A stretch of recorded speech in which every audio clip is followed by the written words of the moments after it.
Baik, tema kita kali ini tentang hati yang dikenan Tuhan. Kita akan mengeksposisi tokoh Daud. Namun pada kesempatan ini tidak akan terlalu banyak sekali kita bahas. Tidak semua kehidupan Daud, hanya beberapa poin penting dalam kehidupan Daud. Kenapa saya ambil tentang hati temanya pada pemberitaan kali ini? Karena yang saya pelajari, mungkin kita juga pahami bahwa hati merupakan bagian yang sangat penting dalam diri manusia. Setuju kita ya? Bahkan firman Tuhan katakan dalam Amsal 4 ayat 23, di sana dikatakan, jagalah hatimu dengan segala kewaspadaan, karena dari situlah terpancar kehidupan. Artinya, dari hati inilah terpancar kehidupan. Kalau hatinya kotor, maka yang keluar dari hidupnya itu kotor. Kalau hatinya baik, maka yang keluar dari perbandaran hidupnya akan baik. Katakan amin. Hati, hati-hati dengan hati. Iya. Ada orang yang gembira, berarti hatinya senang. Ada orang yang diliputi mungkin masalah, mungkin sakit hati, hatinya sakit.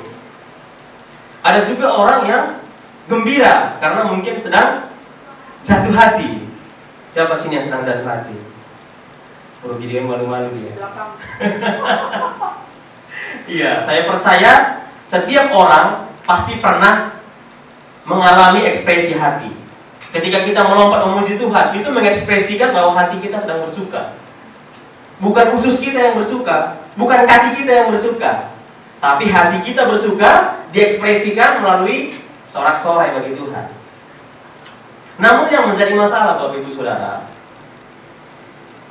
banyak orang di hari-hari sekarang ini ditelan oleh penyakit hati, namun dalam konteks negatif, yakni sakit hati. Tidak bisa mengampuni, sehingga apa? Mukanya susah untuk bersukaria, sekalipun bersukaria, bersukacita, namun dipaksa.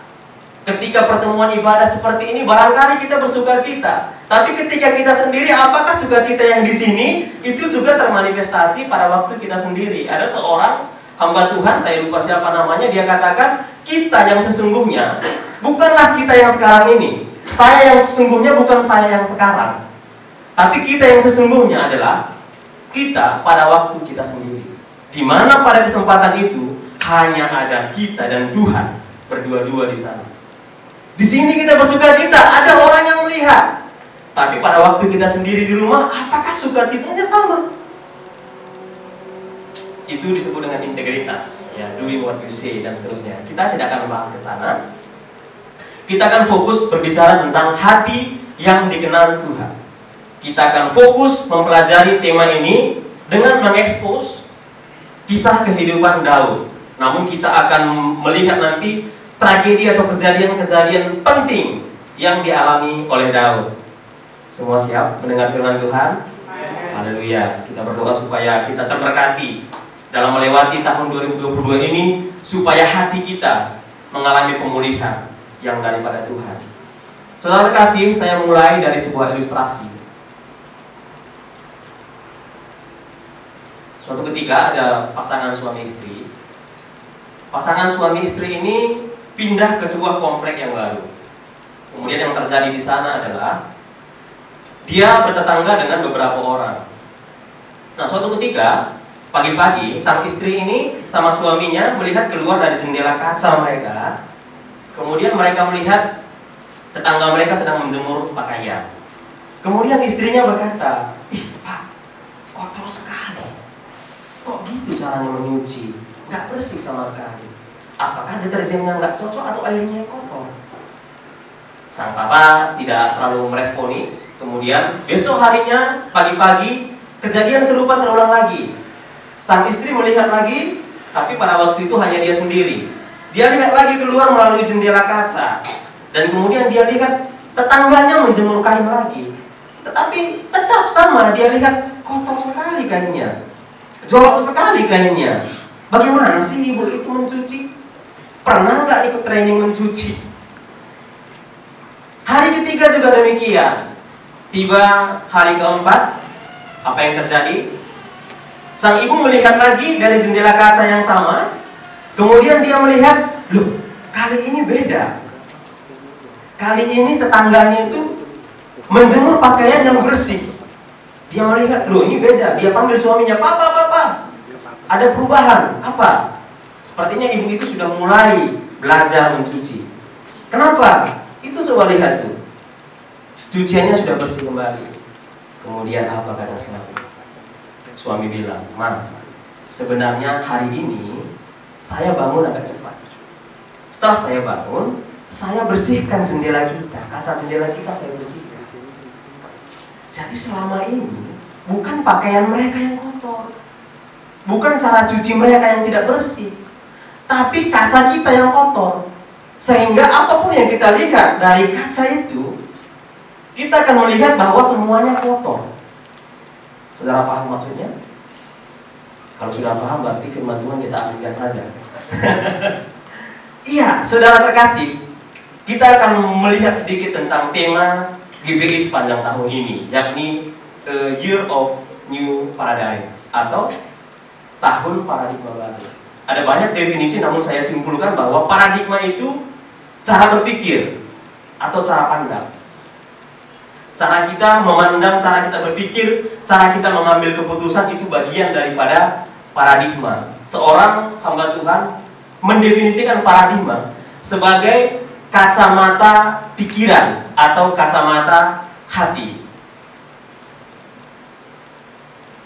Jika hati kita kotor, maka semua yang kita lihat akan kotor. Jikalau hati kita jorok, maka perbendaharaan yang keluar akan jorok, seperti yang sudah saya sampaikan tadi. Jadi singkatnya adalah paradigma itu adalah kacamata hati atau kacamata pikiran. Makanya di tahun ini kita berdoa supaya paradigma kita melalui hati kita mengalami pemulihan demi pemulihan. Yang selama ini masih kotor, kita berdoa supaya mengalami pemulihan, dibersihkan kembali. Melalui apa? Melalui firman Tuhan. Yang mau katakan amin? Amin. Baik, kita akan lihat firman Tuhan dari 2 Samuel. Iya, ada ayat ternyata di sana, balik sedikit Sarah. Iya, Amsal 4 ayat 23 tadi, jagalah hatimu dengan segala kewaspadaan, karena dari situlah terpancar kehidupan. Versi firman Allah yang hidup atau FIH, yang terutama sekali, jagalah hatimu, karena hatimu mempengaruhi segala sesuatu dalam hidupmu. Kita akan lihat 2 Samuel pasal 23 ayat 1. Kita akan masuk ke firman Tuhan. Sama-sama kita baca ya, versi LAI-nya, Lembaga Alkitab Indonesia. 2 ya. Inilah perkataan Daud, tutur kata Daud bin Isai, dan tutur kata orang yang diangkat tinggi, orang yang diurapi Allah Yakub, pemazmur yang disenangi di Israel. Langsung saja baca sehari-hari. 2 ya. Daud, anak Isai, dipilih menjadi raja dan dibuat menjadi orang besar oleh Allah Yakub. Dia pula yang mengarang nyanyian bagi Israel. Inilah ucapan Daud yang terakhir. Saudara terkasih, apa dikatakan? Bagaimana Allah menggambarkan Daud dari nas ini?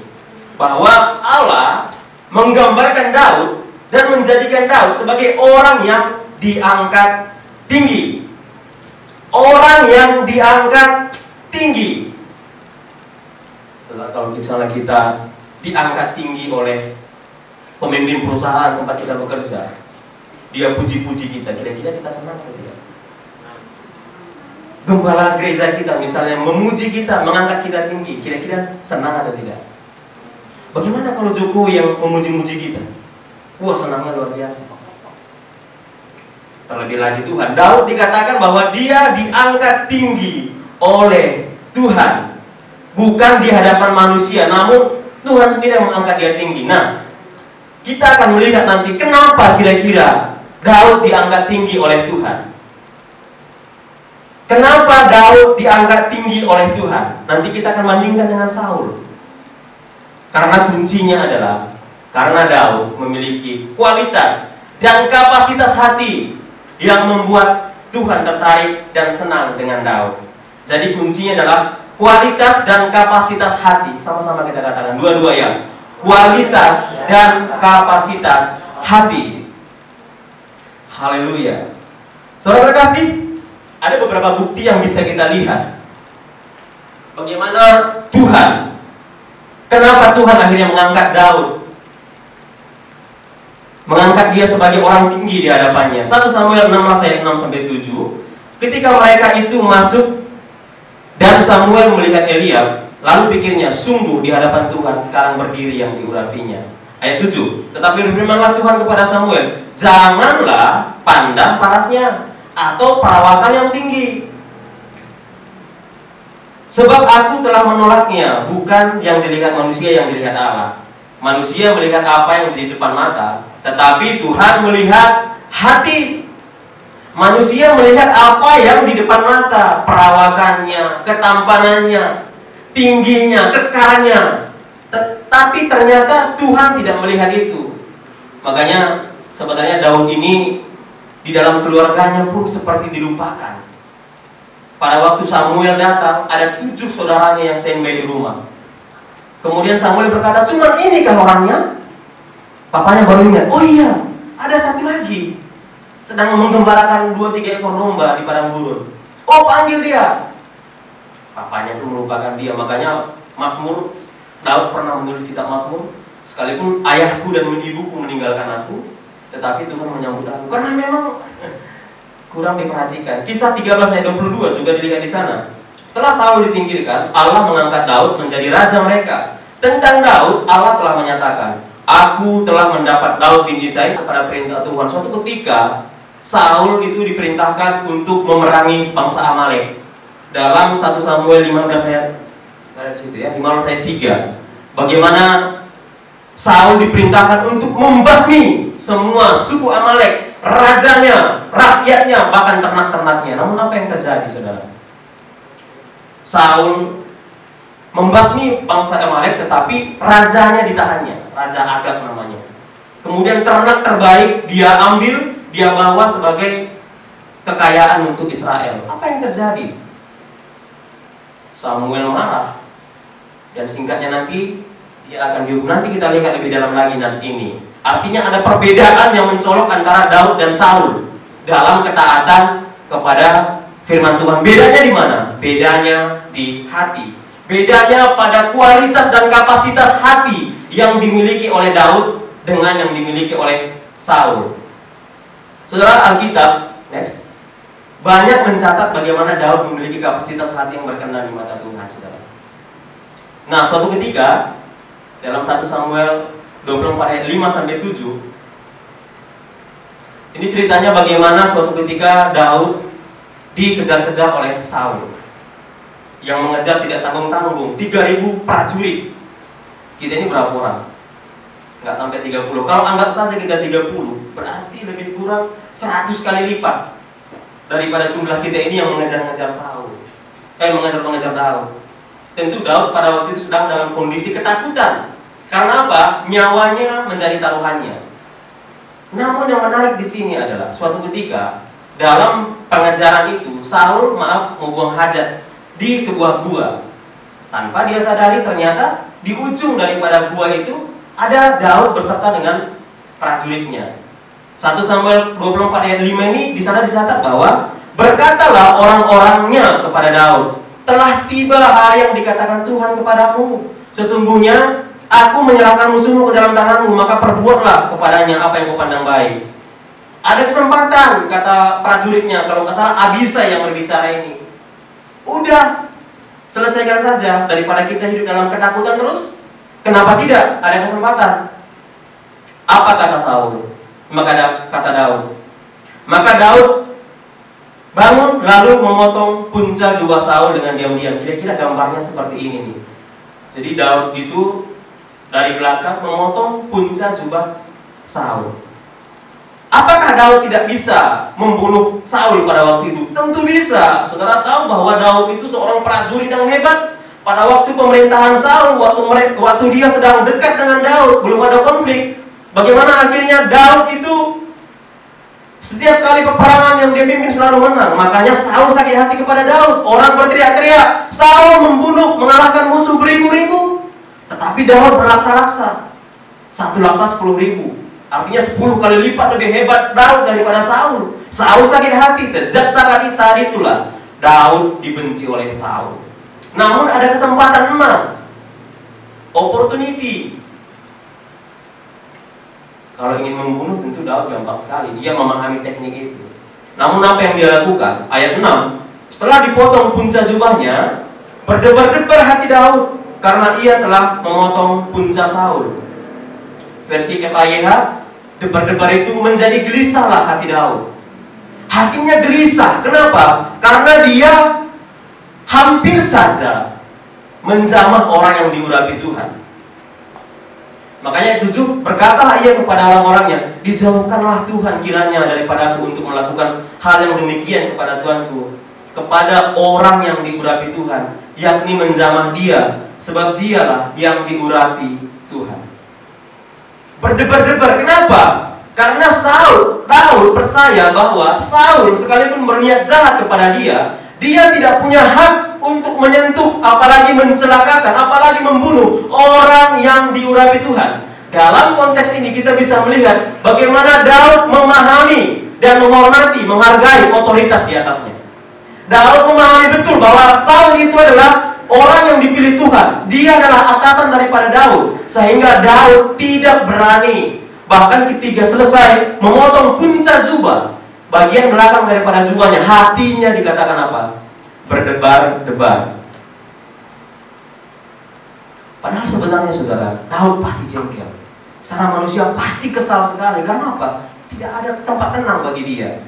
Bahkan nanti di daerah setelah dari Nob, Daud akan berangkat ke, kalau nggak salah, ke Akis. Di sana karena dia takutnya, dia pura-pura gila saudara. Dia biarkan air liurnya jatuh ke janggutnya dan dia garuk-garuk tanah supaya apa? Supaya dia bebas dari Raja Akis pada waktu itu. Begitulah sakitnya, begitulah mengerikannya kondisi Daud. Namun pada waktu ada kesempatan emas, dia tetap memilih untuk menjaga hatinya berkenan kepada Tuhan. Dia tetap memilih untuk menjaga kapasitas dan kualitas hatinya berkenan kepada Tuhan. Karena dia tahu adalah Saul itu adalah orang pilihan Tuhan. Saul adalah orang yang diurapi Tuhan. Sekalipun berniat jahat kepada Daud, Daud memilih untuk menghormatinya. Saudara terkasih, sebenarnya bagian ini kalau kita cek, Allah yang men-setting. Daud buang hajat di sana, Saul buang hajat di sana, Daud ada di sana. Allah yang men-setting. Artinya ini ujian bagi Daud. Dan kita melihat bagaimana Daud berhasil melewati ujian itu dengan kemenangan tanpa mencacatkan hatinya di hadapan Tuhan. Ternyata saudara terkasih, kejadian ini bukan pertama sekali. Ini kejadian kedua, kesempatan bagi Daud untuk membunuh Saul. 2 pasal setelah pasal tadi. Pada suatu ketika Saul bersama dengan semua prajuritnya dibuat Allah, ada sana ayatnya saya lupa, dibuat Allah tidur nyenyak. Mereka tidur terlelap, sementara tombak yang digunakan Saul itu sengaja ditancapkan di samping kepala Saul karena mereka lagi istirahat. Apa yang terjadi saudara? Ayat 8-9, lalu berkatalah Abisai kepada Daud. Abisai ini prajurit panglima daripada Daud yang pakar sekali menggunakan alat perang. Pada hari ini Allah telah menyerahkan musuhmu ke dalam tanganmu. Oleh sebab itu izinkanlah kiranya aku, nggak usah kamu, aku saja yang menancapkan tombak dengan satu tikaman saya, nggak usah 2 kali tikam, sekali tikam aja lewat buat itu. Sekali saja, nggak usah 2 kali. Kata Abisai, aku saja, nggak usah kamu, aku saja. Kemudian jawaban Daud luar biasa begitu saudara. Jangan musnahkan dia. Sebab siapakah yang dapat menjamah orang yang diurapi Tuhan bebas dari hukuman? Daud paham betul firman Tuhan bahwa Saul itu orang yang diurapi Tuhan. Respon Daud itu sangat luar biasa saudara. Daud selalu mencegah dirinya dan orang-orangnya untuk menjamah orang yang diurapi Tuhan. Karena dia tahu pada waktu dia akan melakukan itu, yang pertama itu ujian terhadap imannya yang Tuhan percayakan. Kalau dia lakukan, dia gagal. Yang kedua, dia lalai menepati firman Tuhan. Karena dia tahu kebenarannya, orang yang diurapi Tuhan tidak boleh dijamah, apalagi dicelakakan. Makanya sekarang banyak juga hamba Tuhan, ayat-ayat yang digunakan ini, ayat yang satu ini, bercanda-bercanda memang sering. Jangan jamah orang yang diurapi.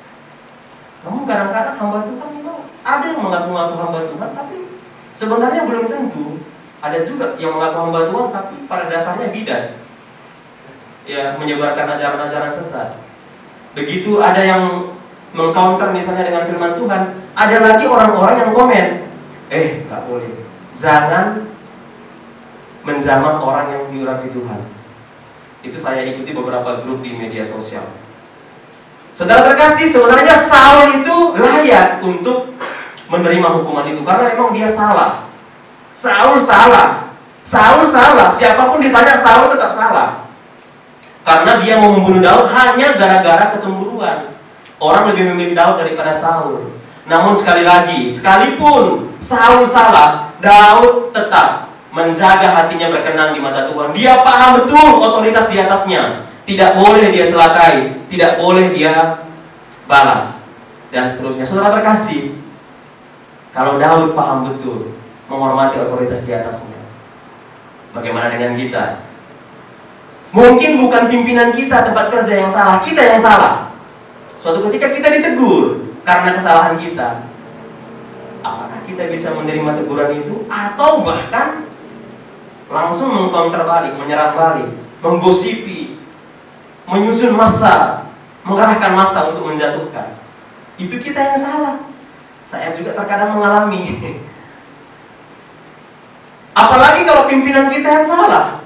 Mungkin amarah kita 2 kali lipat. Sudah salah kamu, ngotot pula, dan seterusnya. Namun kita melihat sekali lagi bahwa Daud tetap memelihara hatinya berkenan kepada Tuhan. Katakan amin. Saudara terkasih, berikutnya, kisah berikutnya bagaimana Daud akhirnya mendengar berita kematian Saul dan Yonatan. Dalam sebuah peperangan, Saul akhirnya nanti menjatuhkan dirinya ke pedang yang dia miliki sendiri. Akhirnya dia mati. Berita itu sampai kepada Daud. Saudara terkasih, bukankah ini sebuah berita yang menggembirakan bagi Daud? Bukankah kabar ini kabar sukacita bagi Daud? Sementara Saul yang selama ini menyerang dia mati bukan atas perbuatan Daud. Yang pertama. Yang kedua, mahkota kerajaan Yonatan juga mati pada waktu itu. Bukankah itu kabar gembira yang seharusnya yang diterima Daud? Harusnya dia bersukacita, syukuri. Memang dasar kamu layak mendapatkan itu. Hatimu penuh dengan kebencian, bisa saja. Namun apa yang dikatakan Daud, saudara? Dalam 2 Samuel 1, 11, 12. Kita baca sama-sama, 2 ya. Lalu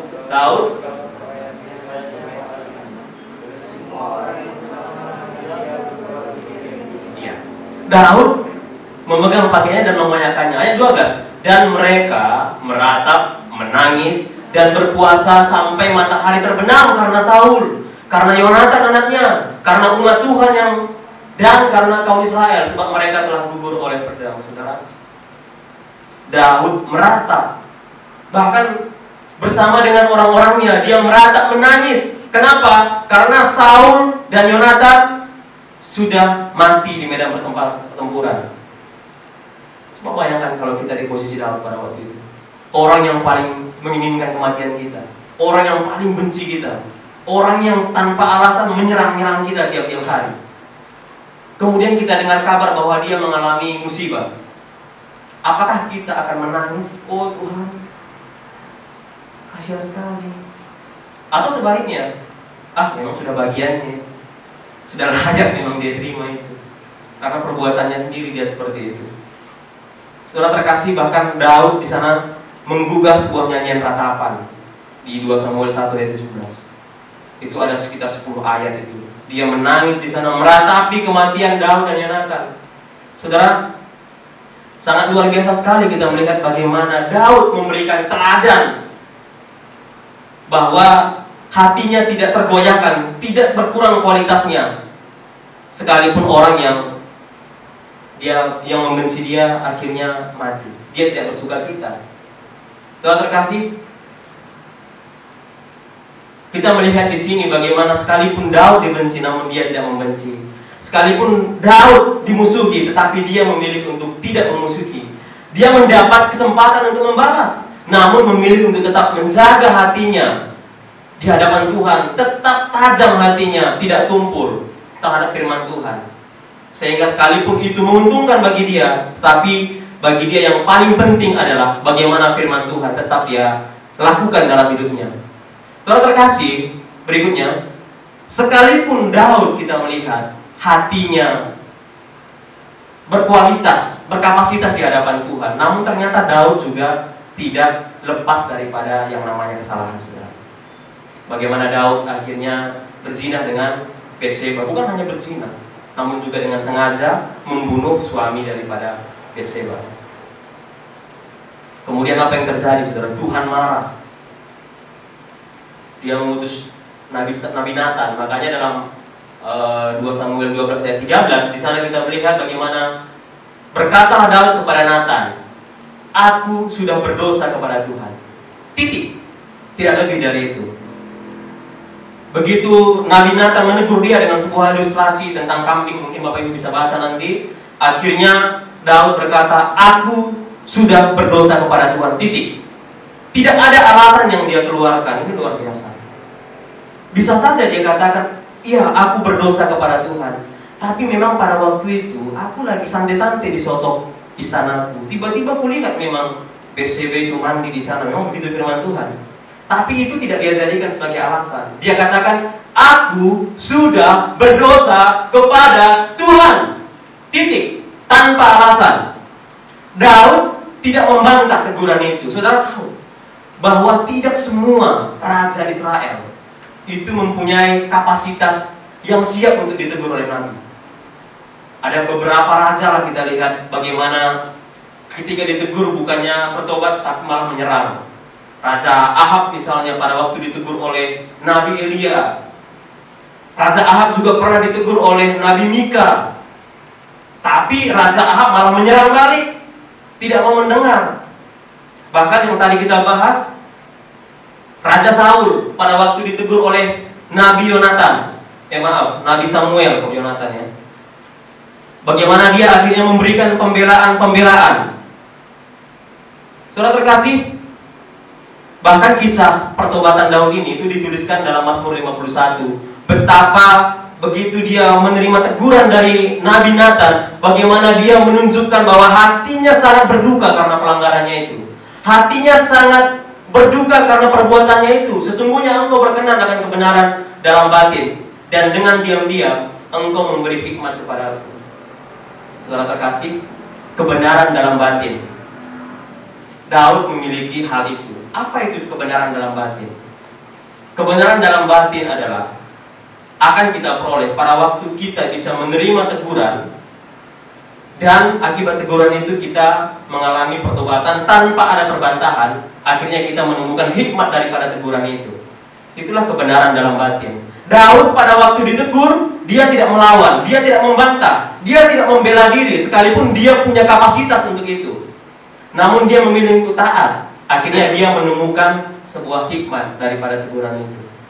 Saudara terkasih, teguran itu memang sakit. Teguran memang tidak enak. Namun pada waktu kita menerima teguran itu, maka kita pasti akan mendapatkan sebuah hikmat daripada teguran itu. Saudara terkasih, kisah Saul tadi dalam 1 Samuel 15 ayat 9. Ya, kemudian ayat 24 dan 30. Pada waktu Saul ditegur oleh Nabi Samuel tadi, ayat 24 langsung saja kita lompat. Kemudian apa kata Saul? Berkatalah Saul kepada Samuel, "Aku telah berdosa sebab telah kulangkahi titah Tuhan dan perkataanmu. Tetapi aku takut kepada rakyat. Memang aku berdosa karena aku tidak membunuh Raja Agag, Raja Amalek, dan membawa sebagian ternak mereka yang terbaik. Memang aku salah. Aku tahu firman Tuhan tidak boleh, tetapi aku lakukan. Aku tahu aku salah, tapi kenapa aku lakukan itu? Aku takut sama rakyat." Ada pembelaan. Yang berikutnya ayat 30. Tetapi kata Saul, "Aku telah berdosa, tapi tunjukkanlah juga hormatmu kepadaku. Aku ini raja loh. Hormatilah aku, tolong." Artinya Saul menolak untuk menerima teguran. Memang dia katakan aku salah, tapi ada pembelaan yang dia lakukan.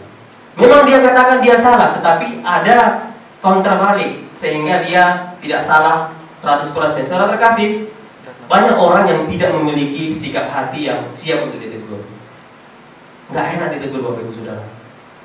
Saya pernah ceritakan bagaimana saya juga berjuang di tempat kerja karena memiliki atasan juga yang berbeda. Karena beliau dari kepolisian, saya dari akademisi, jadi peraturan banyak sekali kami bertolak belakang. Pastinya ketika ditegur harus belajar terus untuk menerima teguran. Langsung saja berikutnya saudara terkasih, kita lihat lagi. Kemudian anak yang dilahirkan Batseba dari buah perzinahan dengan Daud mengalami sakit. Kemudian apa yang terjadi? Daud akhirnya berdoa kepada Tuhan, memohon supaya anaknya itu disembuhkan. Yang dilakukan Daud adalah luar biasa. Dia sampai guling-guling di lantai, berdoa, berpuasa, tidak makan, tidak mandi, memohon kepada Tuhan supaya Tuhan menyembuhkan anaknya itu. Ia berpuasa dengan tekun, dan apabila ia masuk ke dalam semalam-malaman itu, ia berbaring di tanah. Namun apa yang terjadi saudara? Ternyata pada hari yang ke-7 dikatakan bahwa matilah anak itu. Tidak semua orang bisa seperti Daud pada waktu memiliki masalah yang berat. Anaknya sakit, dia berdoa, berguling-guling, berpuasa, sungguh-sungguh berdoa. Dia sama sekali tidak menyalahkan Tuhan. Karena prinsip Daud adalah semua yang dia alami, yang buruk-buruk khususnya, itu tidak pernah lepas daripada pelanggarannya di masa lalu. Itu merupakan akibat daripada kesalahannya di masa lalu. Sehingga sekalipun dia berdoa tetapi Tuhan tidak kabulkan doanya, dia sama sekali tidak sakit hati. Kenapa? Karena dia selalu mengintrospeksi dirinya. Dia selalu melihat bahwa yang terjadi ini itu karena pelanggaranku di masa lalu. Sehingga dengan pemahaman seperti itu, dia tidak pernah menyalahkan Tuhan. Dia tidak pernah menyalahkan orang lain. Pada waktu anaknya sakit, dia memohon-mohon kepada Tuhan, berpuasa, tidak makan, kemudian juga tidak mandi dikatakan. Namun setelah 7 hari anaknya mati. Apa yang dia lakukan? Apakah dia marah kepada Tuhan? Apakah dia serang Tuhan? Apakah dia mengatakan Tuhan kau tidak baik? Tidak ada. Justru sebaliknya yang dilakukan Daud adalah begitu dia tahu anaknya mati, pada detik itu juga dia bangun dari lantai. Ia mandi, ia berurap dan bertukar pakaian. Kemudian apa yang dia lakukan? Ia masuk ke dalam rumah Tuhan dan sujud menyembah. Ini sebuah sikap yang sangat langka sekali. Umumnya manusia begitu dalam keadaan berduka, dia berdoa tapi Tuhan tidak jawab. Maafnya mungkin akhirnya yang dia doakan itu, kalau selama ini dia berdoa kesembuhan anaknya, kemudian anaknya mati, maaf. Apakah bisa seperti ini? Atau mungkin, oh Tuhan, kau tidak baik, kau tidak menjawab doaku. Bahkan mungkin muncul kekecewaan kepada Tuhan, mungkin muncul amarah kepada Tuhan, sehingga tidak bisa menemukan hikmat daripada kejadian yang dia alami. Namun Daud justru sangat bertolak belakang. Di sini kita melihat bagaimana Daud sungguh-sungguh memiliki kualitas hati, kapasitas hati yang berkenan kepada Tuhan. Karena memang ini benar-benar di luar rata-rata, di atas rata-rata manusia pada umumnya. Saudara, jaga hatimu dengan segala kewaspadaan, karena dari situlah terpancar kehidupan. Itu yang kita bahas tadi, yang pertama tadi. Kita lanjut lagi, sedikit lagi ya. Kemudian kita lihat lagi kehidupan Daud yang berikutnya, bahwa akibat daripada pelanggaran Daud di pertama tadi itu berdampak ke kehidupannya selanjutnya. Singkatnya nanti kita akan melihat bagaimana Absalom anaknya. Next, Absalom anaknya yang dari situ. 2 Samuel 15 ayat 13 sampai 37, balik lagi. Oh iya. Absalom anaknya akhirnya memberontak dan ingin membunuh Daud. Itu salah satu dampaknya. Akhirnya apa yang terjadi? Karena Absalom memberontak, akhirnya Daud mau tidak mau mengungsi dari Yerusalem. Dia ajak beberapa prajurit-prajuritnya, next, dan dalam perjalanan meninggalkan Yerusalem, Daud diolok-olok oleh Simei namanya. Ini juga dari suku Benyamin, satu suku dengan Daud, dengan satu suku dengan Saul maksud saya. Dia mengolok-olok, kemudian bahkan mengutuk-ngutuk Daud. Di sana ada beberapa yang saya garis bawahi, saya kasih tanda merah di sana. Simei bin Gera sambil mendekati raja, ia terus-menerus mengutuk. Kemudian ayat 7, dia katakan, "Enyahlah, enyahlah, engkau penumpah darah, orang dursila." Kemudian ayat 8, "Sesungguhnya engkau sekarang dirundung malang, karena engkau seorang penumpah darah." Dia tuduh-tuduh Daud yang membunuh Saul, padahal bukan Daud yang membunuh Saul. Dia kutuk Daud, dia kata-katai Daud, dia jelek-jelekan Daud. Kemudian apa yang menjadi respon Daud? Daud tidak memberikan respon apa-apa. Justru yang panas itu adalah anggota Daud, yang geram itu adalah anggotanya Daud. Kurang ajar manusia yang satu ini. Abisai berkata, "Mengapa anjing mati ini mengutuki Tuanku raja?" Dibilang Simei kayak anjing, saudara. Sangat-sangat sadis sebenarnya si Abisai ini. Ini kalau Abisai jemaat di sini perlu kita tobatkan juga. Mulutnya nggak boleh gitu. Untungnya bukan jemaat kita. Kemudian dia katakan, "Izinkan aku menyeberang," dan memenggal kepalanya. Karena dia marah sekali. Dia tidak bisa menjaga hatinya. Masa tuanku dijelek-jelekkan seperti itu? Ini hampir mirip seperti kejadian yang terakhir. Pada waktu ada yang menjelek-jelekkan Jenderal Dudungnya, kemudian anggota Jenderal Dudung itu marah semua kan. Dia buat di Facebook, kau jangan lah, seperti itu. Kira-kira beginilah. Padahal Jenderal Dudung santai aja, ya kan? Daud santai saja. Namun prajuritnya itu panas telinganya, macam-macam, ya. Kemudian apa tanggapan daripada Daud? Next, respon Daud. "Apakah urusanku dengan kamu, hai anak-anak Zeruya?" Maksudnya Abisai tadi. "Biarlah ia mengutuk. Sebab apabila Tuhan berfirman kepadanya, kutukilah Daud, siapakah yang akan bertanya, mengapa engkau berbuat demikian?" Wow, ini jawaban kalau bukan karena pertolongan Roh Kudus, kalau bukan karena ketaatannya kepada Tuhan, tidak mungkin kalimat ini keluar. Saudara, Daud itu punya power atau tidak untuk membunuh Simei pada waktu itu? Punya.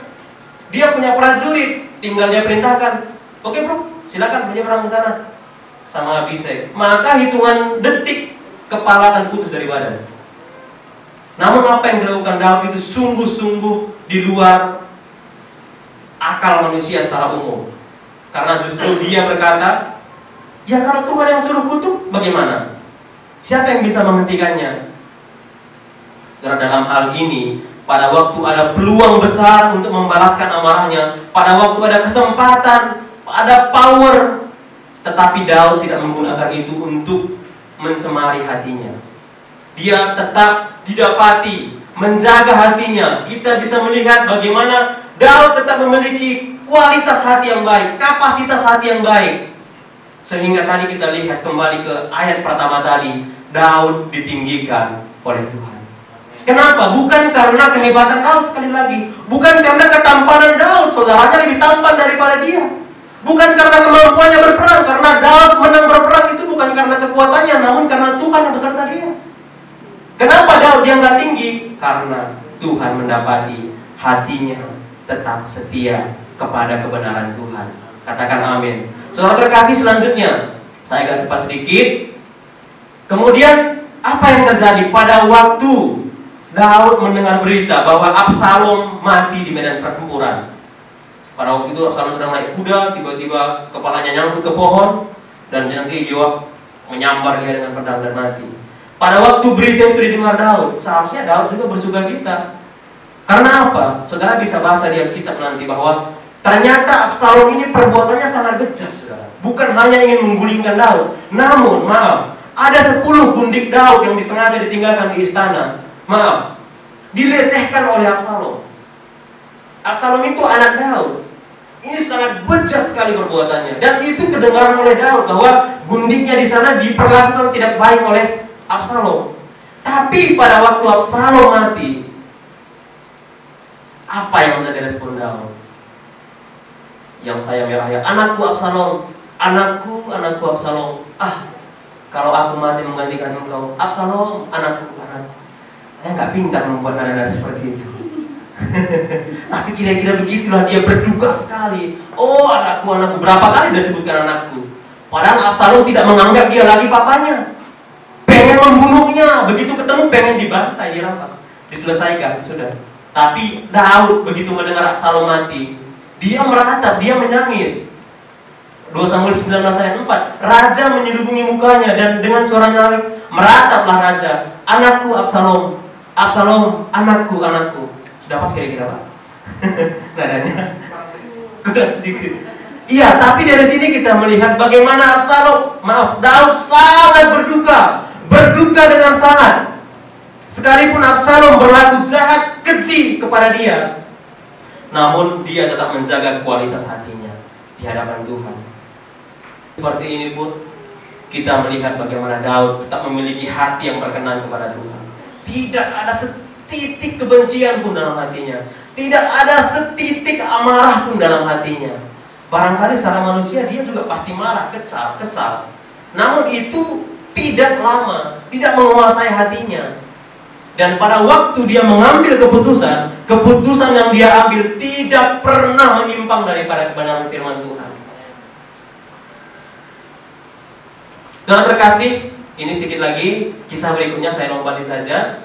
Ya, suatu ketika Daud dihasut oleh iblis. Dalam satu Tawarikh di sana, iblis bangkit melawan orang Israel dan ia membujuk Daud untuk menghitung orang Israel. Tentu kita sudah tahu ceritanya, bagaimana nanti akhirnya Daud menghitung bangsa itu. Sebenarnya saya penasaran, kenapa sih, apa salahnya kalau Daud menghitung bangsanya? Kenapa sampai begitu sekali hukumannya nanti? Ternyata saya cek di kitab Keluaran ada ternyata jawabannya, bahwa konteks bangsa Israel, kalau misalnya seorang raja mau melakukan sensus, makanya di sana saya bacakan saja, apabila engkau menghitung jumlah orang Israel pada waktu mereka datangkan, maka haruslah mereka masing-masing mempersembahkan kepada Tuhan uang pendamaian karena nyawanya pada waktu orang mendatangkan mereka, supaya jangan ada tulah di antara mereka pada waktu mendaftarannya itu. Artinya bagaimana? Konteks perjanjian lama, bangsa Israel adalah milik kepunyaan Tuhan. Jadi kalau ingin mensensus penduduk itu harus atas izin Tuhan.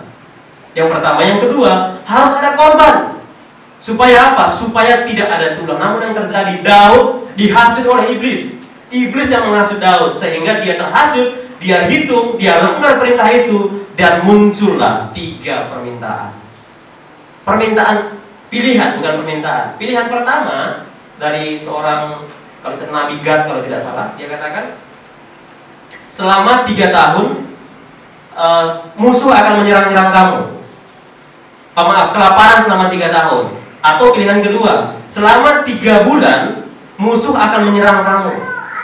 Atau pilihan ketiga, selama 3 hari tulah akan menimpa bangsamu. Kemudian jawaban Daud singkatnya, daripada saya jatuh ke dalam tangan orang yang tidak percaya kepada Tuhan, saya memilih untuk ditulahi oleh Tuhan saja. Singkatnya apa, saudara? Dari bangsa Israel akhirnya kedapatan 70.000 orang mati. Respon Daud, Bapak Ibu Saudara, dalam 2 Samuel 24 ayat 17. Berkatalah Daud kepada Tuhan ketika dilihatnya malaikat yang tengah memusnahkan bangsa itu demikian, sesungguhnya aku telah berdosa dan aku telah membuat kesalahan. Aku sudah berdosa dan aku sudah membuat kesalahan. Tetapi ini mirip-mirip dengan Saul tadi, tetapi kata tetapi di sini berbeda tujuannya. Tetapi domba-domba ini apakah yang mereka lakukan? Biarlah kiranya tanganmu menimpa aku dan kaum keluargaku. Saudara terkasih, ini sebuah pengakuan yang teramat dalam. Daud menyadari kesalahannya. Orang yang seharusnya tidak dihukum akhirnya dihukum gara-gara kesalahannya. Ini sangat luar biasa, saudara. Kita melihat bahwa Daud tidak pernah memberikan pembelaan sedikit pun terhadap dirinya atas masalah yang dialami. Setiap kali ada teguran, Daud selalu mengambil hikmat dari teguran itu. Dia tidak pernah membenarkan dirinya. Dia tidak pernah membela dirinya. Namun dia mengakui kesalahannya itu tanpa ada embel-embel. Dari sini juga kita bisa melihat bahwa Daud tetap menunjukkan kualitas dan kapasitas hati yang berkenan di mata Tuhan. Yang terakhir, saudara, saya cepat saja. Dari tadi yang terakhir terus ini ya. Saudara, pada waktu Daud memasuki masa kejayaan di mana musuh-musuhnya sudah berhasil diberantas, Daud berpikir ingin membangun bait Allah. Namun apa yang terjadi? Dalam kitab Tawarikh dikatakan, kata Daud kepada Salomo, anakku, aku sendiri bermaksud hendak mendirikan rumah bagi nama Tuhan Allahku. Ayat 8. Tetapi firman Tuhan datang kepadaku demikian, telah kau tumpahkan sangat banyak darah dan telah kau lakukan peperangan yang besar. Engkau tidak akan mendirikan rumah bagi namaku. Singkatnya, Daud ingin membuat rumah atau mendirikan rumah atau bait Allah. Itu sebuah keinginan yang baik, yang sangat mulia. Namun ternyata keinginannya itu tidak diizinkan oleh Allah. Kenapa? Karena tangannya penuh dengan darah. Sudah banyak nyawa orang yang tertumpah. Darah orang tertumpah dari Daud, sehingga dia tidak diizinkan, saudara terkasih. Namun yang menarik di sini adalah respon Daud. Daud itu hanya menurut saja. Dia tidak membantah, dia tidak melawan. Ini menarik, saudara. Kenapa? Kita bisa melihat di sana bahwa Daud itu meletakkan ambisi pribadinya. Kalau misalnya Daud bersikeras tetap ingin membangun bait suci, dia punya kuasa untuk itu. Kalau misalnya Daud yang membangun bait suci, tentu namanya akan tercatat di dalam kitab sejarah. Namun ternyata Daud menyingkirkan jauh-jauh ambisi pribadinya. Daud jauh-jauh menyingkirkan agenda pribadinya. Bagi dia adalah melakukan perintah Allah itu yang paling penting. Masalah agenda pribadi itu belakangan.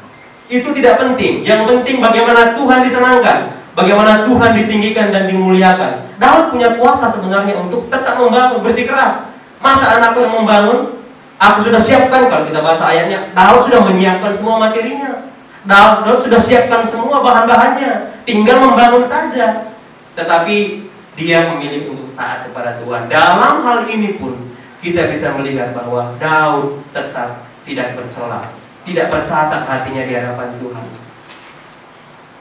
Saudara terkasih, banyak orang yang melakukan pekerjaan yang baik tapi memiliki agenda pribadi. Ada orang yang kelihatannya rajin melayani, tapi tujuannya apa? Supaya mendapat pujian. Ada orang yang rajin beribadah, tujuannya apa? Supaya juga dapat pujian. Ada orang yang suka mencari muka, berbuat baik, tapi tujuannya untuk dirinya sendiri. Banyak orang yang sekarang egosentris, saudara. Pusatnya itu dirinya sendiri. Dan memang penyakit ini sudah meradang dari tahun ke tahun, bahkan dari zaman ke zaman. Egosentris. Tapi Daud memiliki sebuah pemahaman kristosentris, teosentris. Bagaimana Allah itu harus selalu menjadi pusat dalam hidupnya. Dalam setiap yang dia lakukan, Allah harus menjadi pusat. Dalam segala agendanya, Allah harus selalu menjadi pusat. Saudara terkasih, mari kita belajar hidup untuk memiliki hati yang berkualitas di hadapan Tuhan. Jikalau Daud tadi ditinggikan oleh Tuhan karena hatinya itu berbeda dengan orang-orang yang ada di zamannya, sehingga dia ditinggikan Tuhan, bukan karena kehebatannya, bukan karena dia lebih baik dari orang lain. Yang menjadi pembedanya hanya satu, saudara, hanya dalam hati. Mari kita hidup di dalam hati yang benar di hadapan Tuhan, supaya kita juga beroleh ditinggikan oleh Tuhan. Tentu kita semuanya ingin ditinggikan oleh Tuhan, amin.